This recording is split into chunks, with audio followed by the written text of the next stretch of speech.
السلام عليكم. النهاردة هعمل معاكم كيكة الذرة. اول حاجة انا باخد كوباية دقيق ابيض، وبعد كده معايا كوبايتين دقيق ذرة. دقيق الذرة لازم ادخله اكتر من مرة عشان خاطر ما يطلعليش الكيكة خشنة. تمام، كل مرة هيطلعني شوية حبوب كده هو خشنة، انا ديت بتخلص منها. تمام، وبعد كده هبدأ احط باكل بيكنج باودر، ولازم البيكنج باودر انخله عشان خاطر ما يعمليش كتلة في مكان معين، واقلب كويس جدا جدا جدا الخليط ده. في ناس في المرحلة ديت بيحطوا معاها السكر، بس انا السكر بفضل ان انا احط يعني ادوبه مع المواد السائلة. بعد كده هبدأ احط 3 بيضات. بعد ال3 بيضات هحط كوباية الا ربع زيت. اللبن بقى الأحسن زودوا كوباية الا ربع لبن. ليه؟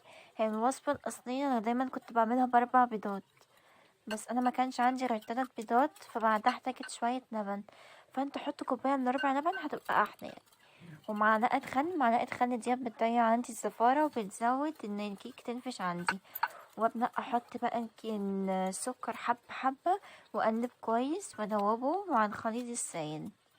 الطريقة دي احسن بكتير. في ناس بيحطوا المواد الجافة مع بعض والمواد السايلة، المواد السايلة مع بعض. بعد كده هحط فانيلا، يعني زي معلقة صغيرة كده فانيلا. بعد كده هبدأ احط الخليط السائل على الخليط الجاف، وافضل اقلب كويس جدا جدا جدا بحيث ان المقادير تختلط ببعض. وبعد ما اخلص تقليب اعمل بالسباتيولا. ليه؟ اوقات عندي دقيق بيترسب تحت المضرب ما بيطلعهوش، الاسباتيولا هي اللي بتشيله ولا ايه؟ عشان كده لازم ايوه اعمل بالاسباتيولا زي ما انتوا شايفين كده. بعد كده عندي الصينية ديت مقاسها تقريبا 22. وابدأ الاول كنت مبطناها بدقيق وزيت. لو عندك ورق زبدة وعايزة تحطيه حطي، انا كسلت ان انا اقطع ورق الزبدة بصراحة.